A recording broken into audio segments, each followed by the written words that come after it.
네, 시청자 여러분 안녕하십니까? 구독자 여러분 안녕하십니까? 100원, 200원 후원해주시는 후원자분들께도 감사의 말씀을 드리고요. 제가 그 100원, 200원 후원해주시는 분들께 감사의 말씀을 드린다고 하는 것은 저에게는 그 억만금의 후원금보다 100원, 200원이 더 소중하다는 것과 실제로 뭐 계좌를 열어놨더니 후원금이 몇백 원씩 들어오더라고요. 한 번에 몇백 원씩은.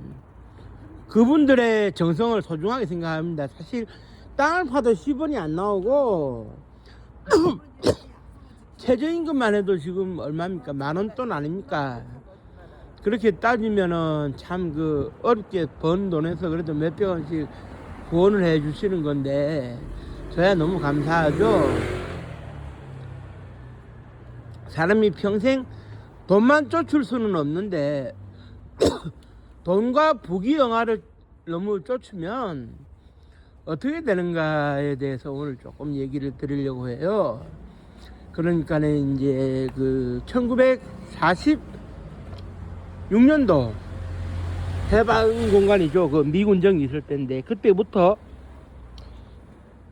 1948년도 4월 25일이었던가요? 그 저기 이른바 그 남북 정치 지도자 연석회의라고 해가지고 김구 선생과 우사 김규식 선생이 평양에 갔던 그때를 말하는데 그 시기에 많은 사람들이 북한으로 갔어요. 북한으로 갔는데 이제 사실 그렇습니다. 그때 당시에 북한이 지상 낙원인 줄 알고 간 사람들이 참 많았었는데요. 김일성이가 선전을 많이 했죠. 문화예술인들부터 해가지고 선전을 많이 했어요. 그게 이제 김일성이는 소련 군정과 약간 대척점에 있었다고 볼 수가 있는 것이 1945년 10월 달에 조선민주당이 창당이 되는데 이거는 이제 소련 군정의 이제 그 역할로서 관서 지방의 기독교 세력을 묶기 위한 하나의 전술이었다고, 공산당 전술이었다고 볼 수가 있는데 문제는 뭐냐? 10만 명 정도가 이렇게 모여가지고 제대로 이제 활동을 한다고 하니까, 제대로 활동을 한다고 하니까 이거는 좀 막아야 되겠다. 예상보다 일이 커졌다. 이거 막아야 된다. 그래가지고 이제 그 정명양이라고 하는 우리에게는 성시백으로 알려진 공작원과 이그나체프 대자 등이 모여가지고 강미하일 서자도 그렇고 회의를 한 끝에 38선의 일부를 열어줘서 남으로 내려갈 수 있는 사람은 내려가도록 하자. 그게 훗날 골치 아픈 일을 대비하는 거일 수 있다 해가지고 치수차코프 대장이죠. 그 주둔군 사령관이자 소련 군정청장이었던 치수차코프 대장이 승인을 해가지고 내려가도록 했는데, 그러자 김일성이가 강력 반발했어요. 나라를 일떠세우기 위해서는 전문직이 필요한데 지금 소련 군정이 하는 정책으로는 전문직들이 다 내려가는 거 아니냐. 그러면 나는 전문직 한 명도 안 데리고 있으면 누구하고 나라를 일떠세우느냐.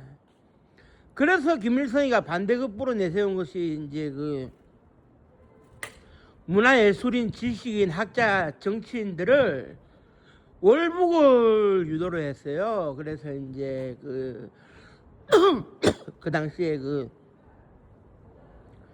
친일적 색채로서 이제 지탄을 좀 받았는데 뭐 주변에 도움을 받지 못한 최승희가 남편 안막, 그 저기 연안파 쪽이죠. 조선 독립동맹 계열의 안막의 강요와 강조로 인해 가지고 이제 그 동생 부부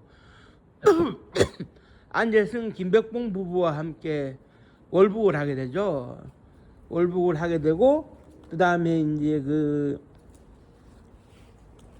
문예봉이라든지 임성규, 황철, 뭐 심령, 신불출, 이기영, 한설야, 뭐 이렇게 그 다음에 그 허헌, 그 다음에 그 백남훈, 뭐 김석형, 뭐 이런 사람들이 다 월북을 했어요. 그때 당시에 평양이 새로운 세상인 줄 알고.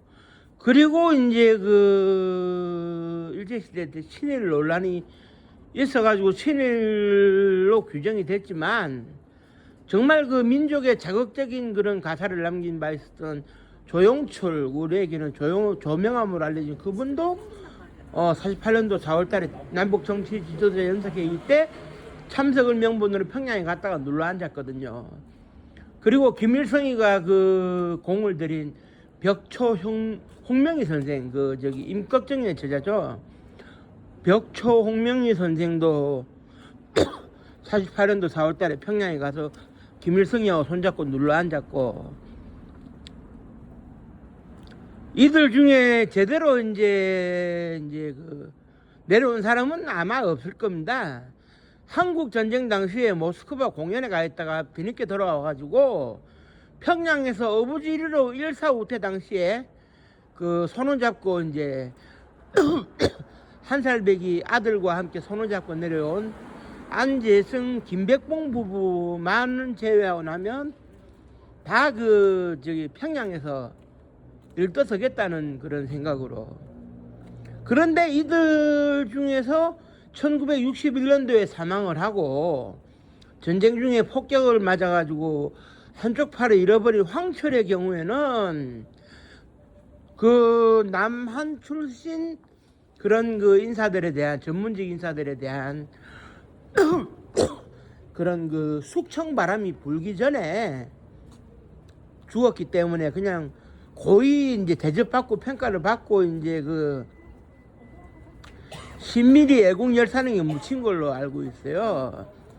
참고로 이제 이렇게는 보셔야 되는 게, 북한에 있는 묘지 중에 정말 그 김일성과 어깨를 나란히 할 수 있는 최고급들은 그 대성산 혁명열사능에 묻히고, 그 다음에 한 등급 낮은 데가 이제 그 신미리 애국열사능이에요. 그래서 이제 김규식 선생을 비롯해가지고 조수항 선생, 그리고 뭐 그 엄항섭 선생, 뭐 그 안재용 선생, 이런 사람들은 다 신미리 애국열사능에 묻혀 있거든요. 그 뭐 자기들이 대접해준다고 뭐 그러는지는 모르겠는데, 물론 그 신미리 애국열사능에 가묘가 조성이 돼 있어가지고 평생 동안 지금 논란을 빚고 있는 조봉암 선생도 거기 가묘가 있더라고요. 그런데 이제 그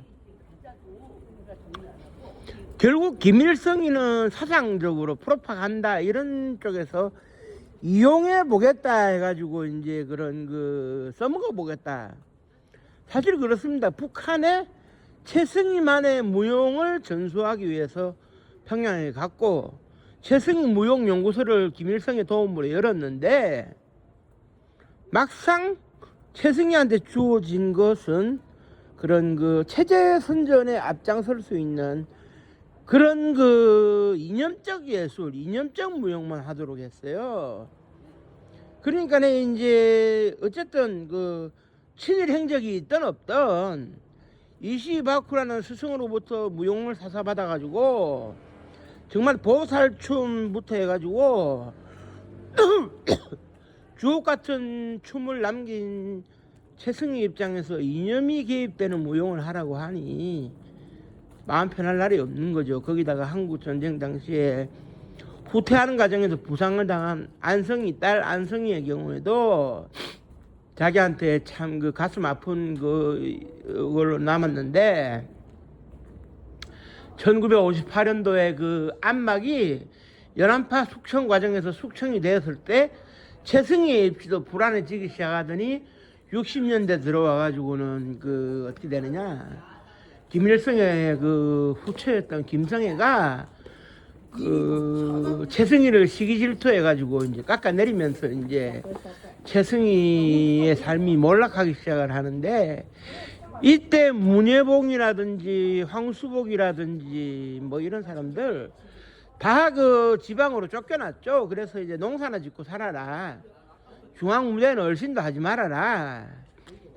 물론 그 폐병을 앓고 있었던 사랑에 속고 돈에 울고 극작가였던 그 임성규의 경우에는 평가는 받지 못했습니다만 61년도에 일찍 죽음으로 인해 가지고 숙청 반열에 들어가지는 않았어요.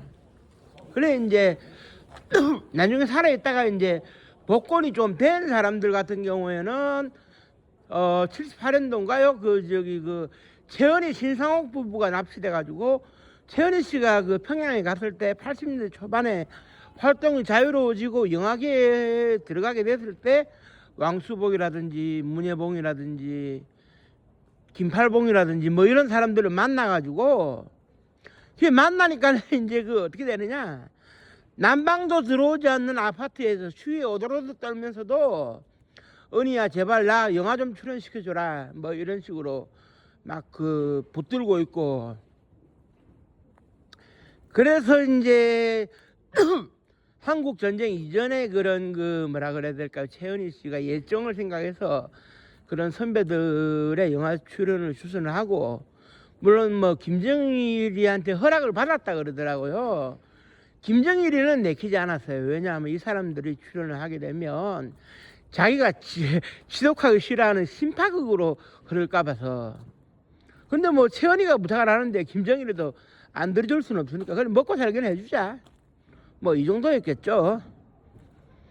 그리고 뭐 한설아라든지 이기영이라든지 뭐 박태준이라든지 시인 김우철이라든지 뭐 죄다 그 뭐 60년대 들어와 가지고는 숙청이 됐는데 뭐 극단적인 선택을 하신 분도 있고 인위적으로 이제 그 지방에 내려가신 분도 있고, 최승희 같은 경우에는 말년이 불우했는데 정확하게 그 죽음이 어떻게 됐는지에 대해 가지고는 현재 알려져 있지 않아요. 제가 추적을 해봤는데 그때 당시에 그 통행증이 없으면 이동이 불가능한 북한에서 통행증 없이도 조금 돌아다닐 수 있는 최소한의 여유가 있던 최승희가 서평양역에서 그 중국 그 단동으로 향하는 기차를 타고 가다가 그 신의주 부근에서 이제 체포가 됐다. 그래가지고 탈출죄를 적용받아가지고 수용소 군도로 갔다.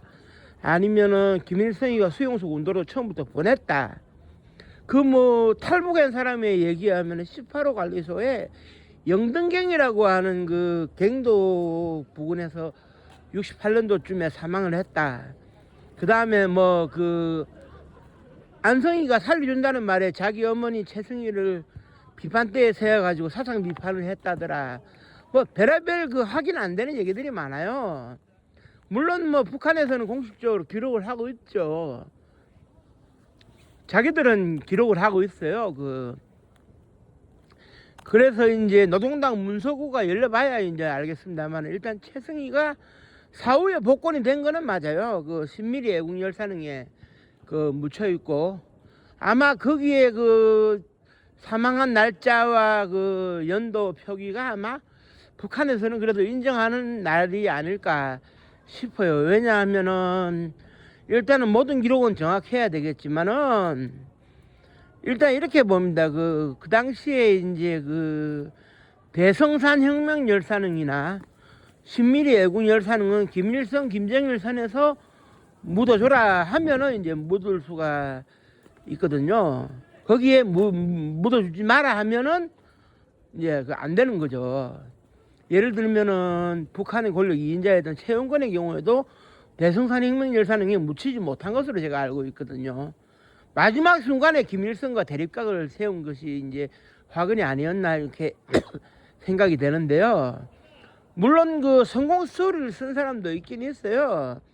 그 엄마야 누나야라는 김소월의 시를 최초로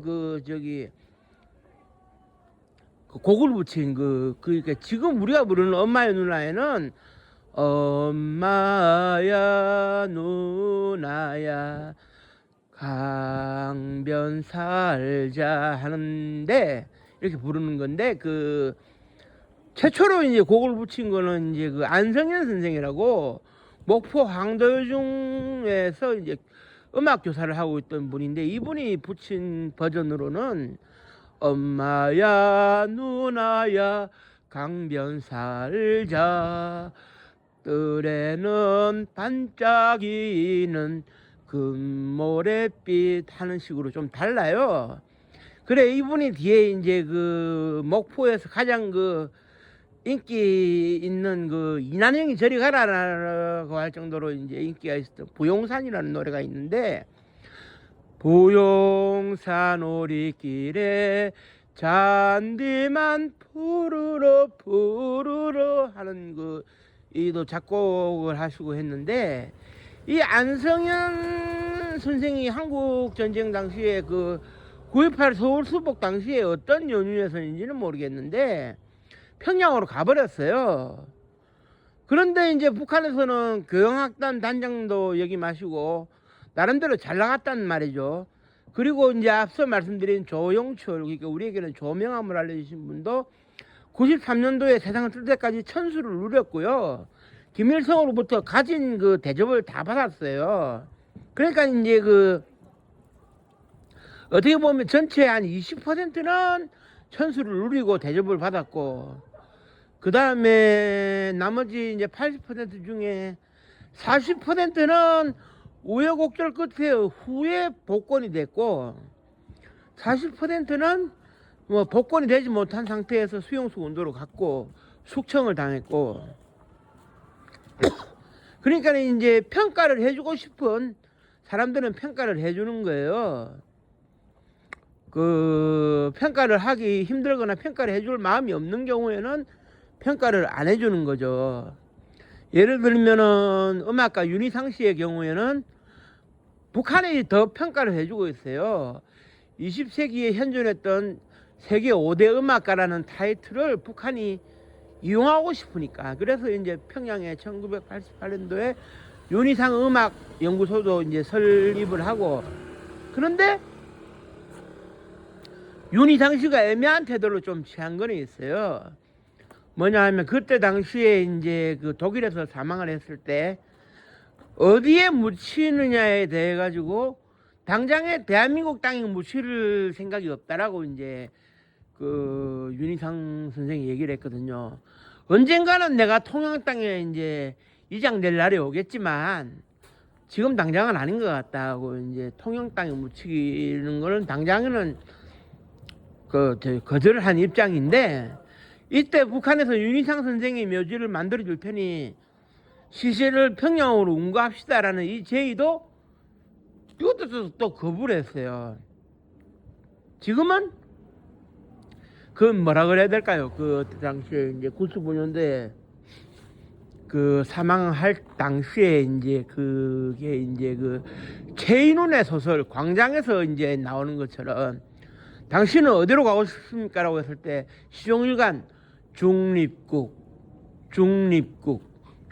외쳤던 사람처럼 나는 한국인의 피를 이어받은 동이족 출신이지만 나 죽는 순간에는 남과 북 어디에도 이제 엮이고 싶지 않다, 이런 생각을 했는지는 모르죠. 물론 이제 그 부인 이수자 씨가 아직 살아 계신 걸로 알고 있는데 아마도 제가 판단할 때는 언젠가는 그래도 통영 땅에는 묻힐 거라고 생각이 됩니다. 다만 친북적 좌익 활동을 했다고 볼 수 있는 사람이 죽어서 이장이 돼가지고 고향 땅에 편안하게 묻히는 것이 과연 옳으냐의 문제가 있을 수는 있어요. 그렇다고 윤희상 씨의 가족들이나 그 유가족들이 평양 땅에 묻히는 건 또 원하지 않을 겁니다. 죽어서 손가락질 받을 이유는 없으니까. 그러니까 이제 결국 이제 자기가 선택한 거에 대해 가지고 자기가 이제 책임을 져야 하고 자기가 이제 결론을 내려야 하는 건데, 모르죠. 해방 공간에서 평양에 안 갔다면 앞서 언급한 그런 스타들이 대한민국 질서 안에서 얼마나 잘 성장했을런지 그건 알 수가 없습니다. 예를 들면은 친일 청산이 좌절된 상황에서 본다면 최승희 같은 경우에 남아 있었으면 더 일떠설 수 있지 않았을까. 그에게 사상이 결합되지 않고 자유로운 창작이 가능했다면 20세기를 아예 그 이제 주름 잡는 이시바쿠 수승을 뛰어넘는 그런 무용가도 될 수 있었을 텐데 하는 뭐 그런 아쉬움도 좀 들어갑니다. 어쨌든 본인의 의지로 선택을 한 거기 때문에 뭐라고 할 수가 없어요.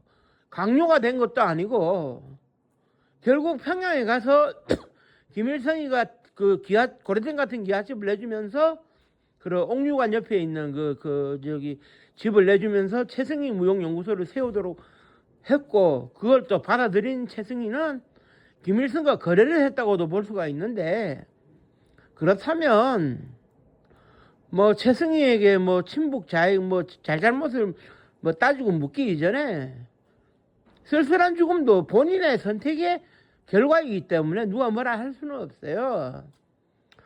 그래서 이제 오늘은 이제 그런 사람들에 대해서 살펴봤는데, 이와 비슷한 얘기를 또 추가로 더 방송을 하겠습니다만은,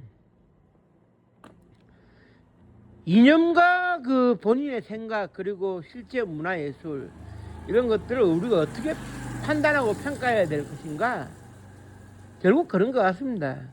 각자 판단에 맡겨야 되지 않을까 생각이 되네요. 예를 들면 이런 게 있습니다. 저기 해방공간에서 그 테러와 암살을 모토로 했던 백이사의 그 염동진, 본명이 염응택인데, 염응택 사령의 경우에 판단을 어떻게 하느냐?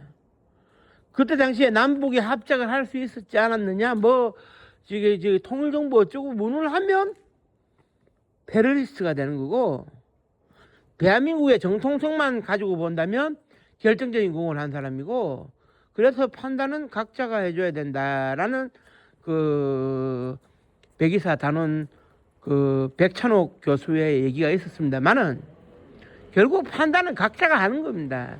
자기가 그 사람을 놓고 볼 때 판단은 각자가 하는 거예요. 뭐 나는 뭐 이렇다 저렇다 뭐 그건 뭐 각자가 판단하는 거고, 각자의 판단과 역사의 판단에 맡기는 수밖에 없을 것 같다, 이런 생각이 드네요.